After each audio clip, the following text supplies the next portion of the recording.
Consumption, वो करीब consumption इसमें रहता है जीडीपी में 67% टू 70, कभी कभी 67, कभी 68, कभी 69, अभी वो 68 के आसपास चल रहा है कंजम्पशन।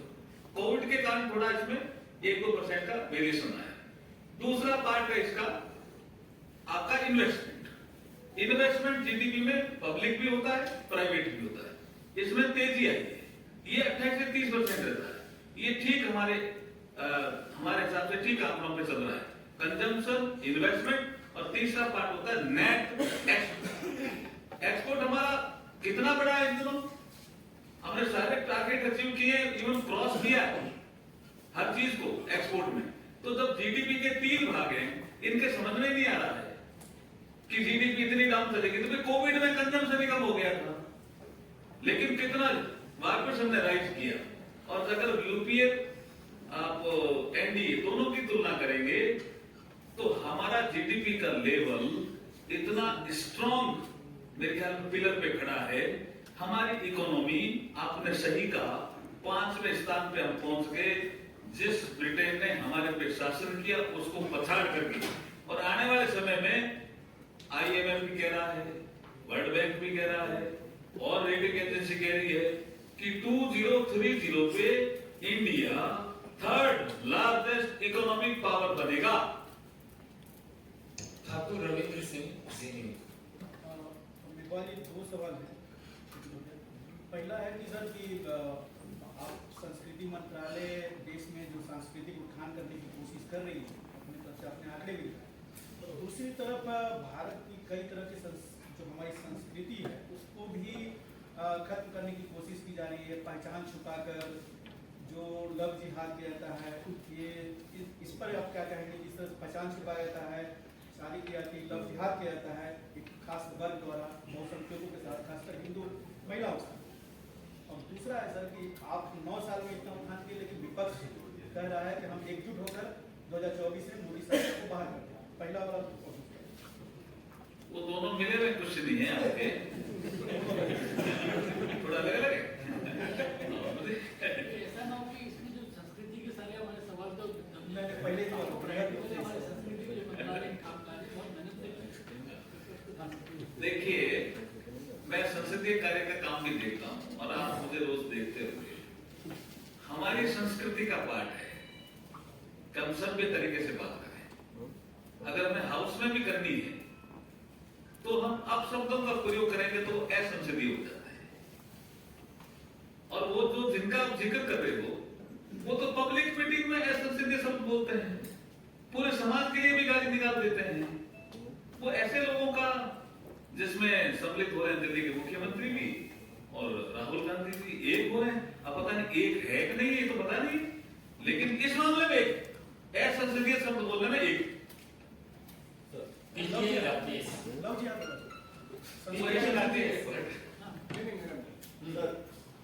सर, ये आपसे पार्लियामेंट्री अफेयर्स मिनिस्टर भी हैं, तो उस कैपेसिटी में आपसे एक सवाल पूछता हूँ। कल यहाँ पर अरविंद केजरीवाल जी ने एक रैली की और ऑर्डिनेंस आप लोगों ने निकाले, उसके खिलाफ बेसिकली उन्होंने जनमत तैयार करने की कोशिश कर रहे हैं, और बाकी अपोजिशन पार्टीज को भी कहना चाहते हैं कि जब पार्लियामेंट में अगले सेशन में, जुलाई वाले सेशन में आए, तो उसको हटाया जा सके। तो आज का तारीख में आपको लगता है कि गवर्नमेंट इस स्थिति में है कि पार्लियामेंट ऑर्डिनेंस को हम पास करा देंगे पूरी तरह से, खासकर राज्यसभा? देखिए, वो 2 चीजें बोल रहे हैं। शायद मुझे लगता है कि अरविंद केजरीवाल जी को ध्यान रखना चाहिए कि ऑर्डिनेंस कोई पहली बार नहीं आया है। आर्टिकल 123 में इसका प्रावधान है, और जो सरकार होती है वो अध्यादेश लाती है, लेकिन हमने अध्यादेश का सारा कम लिया है। अगर आप कांग्रेस का शासन देखेंगे तो अध्यादेशों की भरमार है, उसकी तो बात ही नहीं कर रहे हैं। अब यहाँ जिसकी वो बात करें, वो तो लोकसभा राज्यसभा में हराने की बात करें ना, वो तो देश के लीडर बनने के लिए कभी मुंबई जा रहे हैं, कभी पटना जा रहे हैं, तो वहां जाके क्या करना है? लोकसभा राज्यसभा में जब अध्यादेश आए, उस संविधान में लिखा हुआ है कि जैसे सेशन होगा हमें रखना पड़ेगा। तो लोकसभा राज्यसभा में प्रयास करें ना, वो तो एक्स्ट्रा प्रयास कर रहे हैं, वो शायद नेता बनने की फिराक में है, जहां नेता की जगह विपक्ष में भी खाली है नहीं, मुझे लगता है। अदिति त्रिवेदी, मेरी एक एडिशनल, एक मिनट प्लीज। ये इसका एडिशनल है, वो उन्होंने नहीं, ये नंबर नहीं पूछ रहे हैं, ये कह रहे हैं कि वो जनमत, मैं ये नहीं पूछ रहा कि राज्यसभा जनमत, एक मिनट, नंबर तो उस समय पता लगेगा ना, लेकिन ये कह रहे हैं जनमत त्याग कर रहे हैं। जो पार्टियां कभी कभी हमें भी समर्थन दे देती हैं, उनके पास भी वो जा रहे हैं, तो वो जब सेशन शुरू हो तब करना चाहिए ना। अभी वो नेता बनने की फिराक में करना है। मैं ये फिर कह रहा हूँ कि विपक्ष में भी नेता का पद पता नहीं किसको मिलेगा, मुझे पता नहीं विपक्ष के नेता का, और विपक्ष का कौन लीडर होगा यही तय नहीं है। कभी बिहार के होंगे, तेलंगाना वाले होंगे, दिल्ली वाले होंगे, ये तय नहीं है। मुझे तो नहीं लगता कि कोई खाली है पद वहां, केजरीवाल जी उसमें लगे हुए हैं। Aditi Tribune. Devpal ji, I have two questions. The first is in your capacity as culture minister, lot of stolen antiquities have been returned to India. Yes. What is the government position on the Kohinoor diamond, considering the parliamentary committee recently recommended that you should make more efforts to retrieve the नहीं, वो diamond? है, हमने report पढ़ी है, मैट्रिक general proceedings. And one more question, sir. I am Yes. law minister. The law commission has no, taken. But culture minister जवाब दे रहे हैं। Bharat express mister Kamlesh Pasi. Sir ऐसी खबर है कि लॉ कमीशन ने रिकॉर्ड सिविल कोर्ट को लेकर कोई रिपोर्ट आती है। किसके लिए? लॉ कमीशन ने कोई रिपोर्ट सौंपी रिकॉर्ड सिविल कोर्ट को लेकर। किसके सिविल कोर्ट? शेडिसन की आई है ना रिपोर्ट तो भी। Sir, sedition like. वो लॉ कमीशन के पास भेजा हुआ है मैटर। अभी रिपोर्ट तो राजद्रोह पे आई है ना। एक आप आपको सब लोगों से आग्रह है, रिपोर्ट आना हो। आप सब लोगों से आग्रह है कि हम रोज एक एक विषय को लेकर, एक एक विभाग के विषय को लेकर प्रेस करें। अब जिस दिन लॉ मिनिस्ट्री का नाम रहेगा, उस दिन लॉ के साथ विषय का आपके पास कल्चर के लिए आप कल्चर को छोड़ देंगे, राजनीति नहीं करेंगे। आपका आग्रह है कि कल्चर में आपने बहुत मेहनत किया, बहुत सारे काम किए। आमोद राय टीवी 9। सर कल्चर मिनिस्ट्री का सवाल तो नहीं है, लेकिन बहुत अहम सवाल है। क्या? टीएमसी के जो नेता हैं इस बात का जवाब नहीं दे रहे हैं कि वहाँ ओबीसी वर्ग को मुस्लिम में कैसे कन्वर्ट किया गया है, लेकिन वो ये प्रश्न जरूर खड़ा कर रहे हैं कि जो कोविड का डाटा है वो लीक हो गया है और तमाम नेताओं के साथियों बोतले डाल रहे हैं नेट पे कि तमाम नेताओं के डाटा लीक हो रहे हैं। देखिए, ओबीसी कमीशन की रिपोर्ट क्लियर है। ये 4 राज्यों की जो रिपोर्ट आई है उसमें ओबीसी वर्ग के साथ न्याय नहीं हो रहा है, साफ साफ लिखा है उन्होंने। Thank you.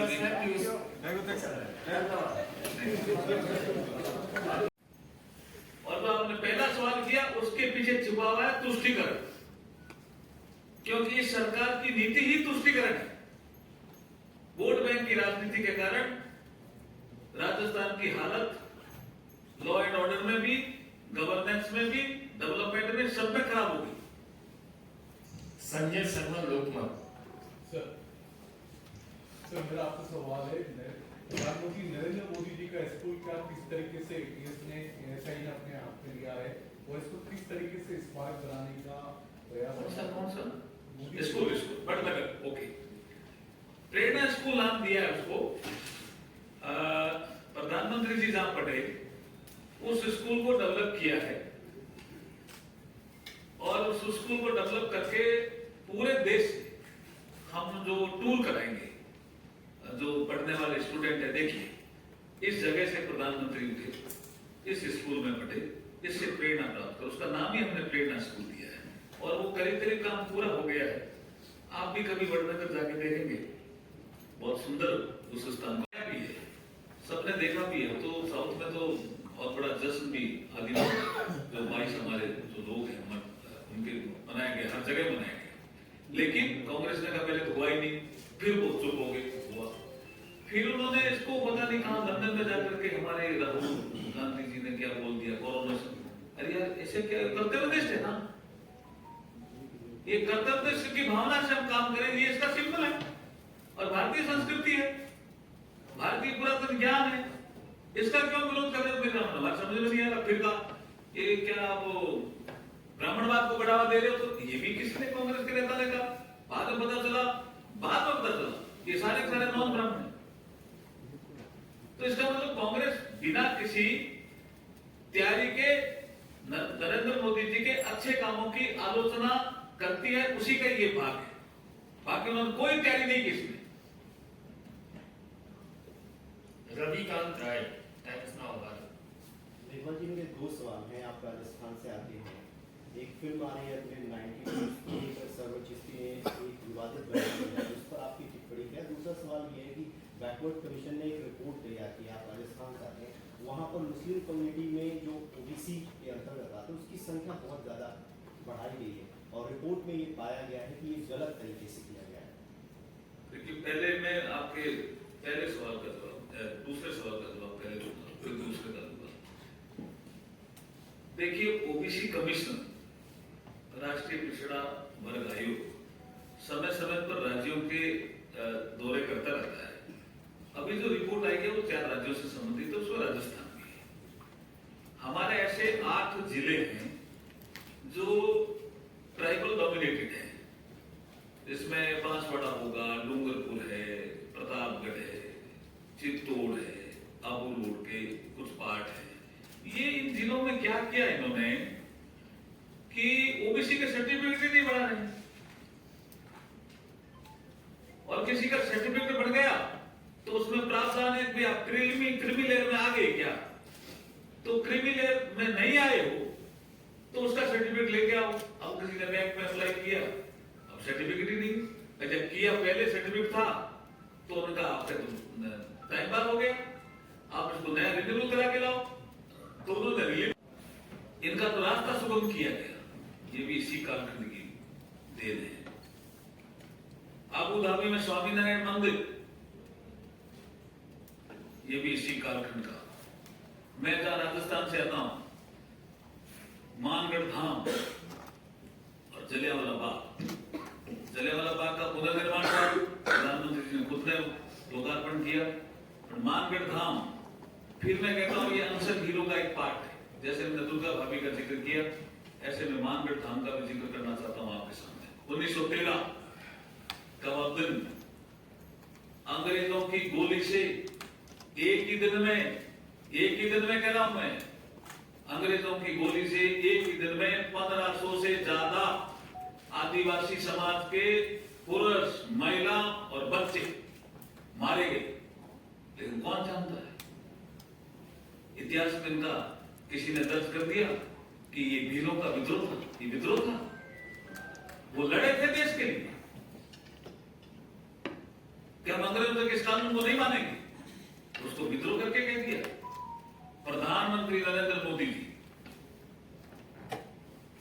पहली बार यहां गए मानगढ़ धाम, ये देखिए कितना बड़ा काम उन्होंने किया। और मानगढ़ धाम की विकास की परियोजनाएं, उसके बारे में चिंतन, ये सब हो रहा है।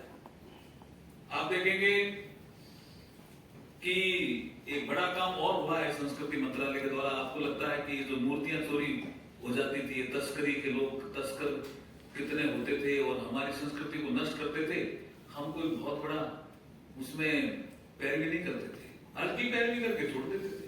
तो आप आंकड़ा देखेंगे तो चकित रह जाएंगे। 2014 से पहले खाली चोरी गई 13 मूर्तियां वापिस आई, 13, और 14 के बाद कितनी आई? 231। You just see the speed and scale। यही नरेंद्र मोदी जी के 9 साल के कालखंड के हर योजना में यही है, उन्होंने स्केल भी बढ़ाया और स्पीड भी बढ़ाई। कहां 13 मूर्तियां आई इतने सालों के प्रयासों के बाद, और कहां 2014 के बाद 231 चोरी गई हमारी मूर्तियां वस्त में वापिस आई। भारत के महापुरुषों का सम्मान, आप देखिए इंडिया गेट पे सुभाष चंद्र बोस की प्रतिमा। अब ये आपको जानकारी है और नहीं है तो मैं बताता हूं। जॉर्ज पंचम यहां आए थे, जॉर्ज पंचम आए, कोलकाता से दिल्ली राजधानी बदली, एक समारोह हुआ और बाद में लगा कि 36 में उनकी डेथ हो गई, 1936 में जॉर्ज पंचम की। तो लगा कि उनकी प्रतिमा लगनी चाहिए, इंडिया गेट में उनकी छतरी बना के और प्रतिमा लगा दी। देश आजाद हुआ। बहुत से लोगों ने लोकसभा की डिबेट में कि साहब इनकी आप जॉर्ज पंचम की मूर्ति हटा दो, तो उस समय जो प्रधानमंत्री थे ये पता नहीं क्यों नहीं हटे। 1968 में हटी और 68 में हटने के बाद भी छतरी नहीं हटी। तो जो लोग घूमने जाते थे, मेरा बीच में लोकसभा में एक सवाल था, कि जो लोग घूमने जाते थे पूछते थे ये क्या है, ये जॉर्ज पंचम की छतरी है। जॉर्ज पंचम नहीं था वहां, लेकिन छतरी के कारण जिंदा था। तो गुलामी के अवशेष हमें नहीं रखने, इस सिद्धांत से नरेंद्र मोदी चले और यहां सुभाष चंद्र बोस की मूर्ति स्थापित की। ये भी बहुत बड़ा अचीवमेंट है। और कर्तव्य पथ, नाम भी दिया कर्तव्य पथ। अंतर्राष्ट्रीय योग दिवस अभी आएगा 21 जून को, 26 दिसंबर को वीर बाल दिवस। तेग बहादुर जी का आप देखिए प्रकाश स्तंभ, वही लाल किला, वही लाल किला जहां वो शहीद हुए थे, उसी लाल किले की प्राचीर पे गुरु तेग बहादुर जी का जीवन चरित्र दिखाया जाता है। और जब लोग देखते हैं तो कहते हैं कि वाह नरेंद्र मोदी ने क्या किया, कितना बड़ा काम किया। ये सारी चीजें मैं आपको इसलिए कहना चाहता हूं कि हमारी संस्कृति से जुड़े हुए, चाहे बुद्ध सर्किट हो, चाहे रामायण सर्किट हो, चाहे कृष्णा सर्किट हो, ये सब काम हमारे मंत्रालय से इस पीरियड में हुए हैं। तो मैंने कुछ चीजों का जिक्र किया। मैं अब आपको सवालों के लिए आमंत्रित करता हूं। बहुत बहुत धन्यवाद। विनीत झा। सर, जिस तरह से सिंगोर को लेकर के कांग्रेस जो है वो लगातार आपत्ति करते हैं, देखिए सिंगोल, धन्यवाद मित्रों, मैं आज आपके बीच उपस्थित हुआ हूं विशेष रूप से संस्कृति मंत्रालय ने 9 साल में जो काम किया है उसके बारे में ज्यादा फोकस रहेगा। बाकी आपके लास्ट में क्वेश्चन होंगे ही। देखिए, हम इन 9 साल के पीरियड को सांस्कृतिक पुनरुत्थान का कालखंड भी कह सकते हैं। ये ऐसा कालखंड है जिसमें अनसंग हीरोज की पहचान की गई। वो ऐसे अनसंग हीरोज हैं जिनको इतिहास में महत्व मिलना चाहिए, जिनका नाम इतिहास के पन्नों में दर्ज होना चाहिए। लेकिन आजादी के बाद की जो सरकारें रही, उनको वो नाम ठीक नहीं लगे, तो उनका महत्व कम मिला। जिस महत्व के वो हकदार थे, इतना महत्व नहीं मिला। मैं 2 बड़े नाम तो उस जमाने के ले सकता हूं। एक है सरदार वल्लभ भाई पटेल।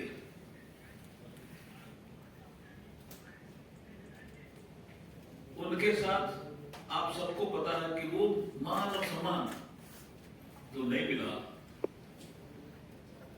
और राजेंद्र प्रसाद जी जब उनका संस्कार हुआ था, तब सब बुक्स में भी है, आपके भी ध्यान में है, मुट्ठी ऐसे राख उठाई थी सरदार पटेल साहब की, ये राख एक दिन अमर हुई। और ये हुई ये नरेंद्र मोदी जी के कालखंड में, केवड़िया में, जिसको अब एकता नगर भी कहते हैं।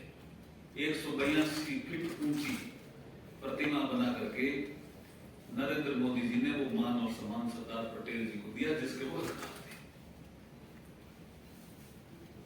दूसरा, बाबा साहब डॉक्टर भीमराव अंबेडकर, जिन्होंने हर तरह की अपनी योग्यता दिखाई। संविधान निर्माण से लेकर के कोई सब्जेक्ट नहीं छोड़ा जिसपे उनका कोई आर्टिकल नहीं आया हो, उनकी कोई बुक नहीं आई हो। मानव शास्त्री से लेकर के, समाज शास्त्री से लेकर के, राजनीति शास्त्र से लेकर के, पत्रकार से लेकर के, लेखक से लेकर के, फिर भी 6 दिसंबर 1956 को उनका परिनिर्वाण होता है और 90 में जाकर के भारत रत्न मिलता है। और तब तब मिलता है जब कांग्रेस की गवर्नमेंट नहीं होती है। यहाँ वीपी सिंह जी प्रधानमंत्री होते हैं और भारतीय जनता पार्टी बाद से समर्थन देती है। पंचतीर्थ का विकास इस 9 सालों में हुआ। वो पंचतीर्थ जो बाबा साहब के जीवन से जुड़े हुए स्थान थे, जन्म स्थान मऊ, दीक्षा भूमि नागपुर, परिनिर्माण भूमि 26 अलीपुर रोड दिल्ली, चैत्य भूमि मुंबई और शिक्षा भूमि लंदन, उसके वक्तार थे। इन स्थानों का विकास होना चाहिए था। आज आप जाके देखेंगे 26 अलीपुर रोड पे तो बाबा साहब के जीवन से जुड़े हुए सारे तथ्य डिजिटल फॉर्म में एक म्यूजियम के रूप में, और कितनी जनता आती है आपको बताने की जरूरत नहीं है। लेकिन उस समय उनको लग रहा था कि क्यों बनाए। अनसन हीरो। अब मैं एक नाम आपके सामने लेता हूं, दुर्गा भाभी। दुर्गा भाभी को सम्मान नहीं मिलना चाहिए। आने वाले समय में 1930 करीब 100 साल हो जाएंगे शहीद भगत सिंह जी शहीद हुए। ये दुर्गा भाभी नाम उन्होंने दिया था। और ये क्या महिला का चरित्र है जी। उनके पिताजी जुडिशरी में काम करते थे और उन्होंने कहा कि मैं रिटायर हुआ हूं तो मैं कुछ पैसे देता हूं मकान बनाने का, और वो मकान नहीं बनाती है। वो यहां आकर के उसकी शादी होती तो कौशाम्बी के आसपास की है, पियर शादी हो जाती है जम्मू में, और वो मकान नहीं बनाती है। वो इनकी सेवा में लग जाती है कि इनको तो फांसी की सजा हो गई, इनको कोई किराए का मकान नहीं दे रहा है, इनको कोई खाना नहीं खिला रहा है। तीनों हमारे भगत सिंह, राजगुरु और हमारे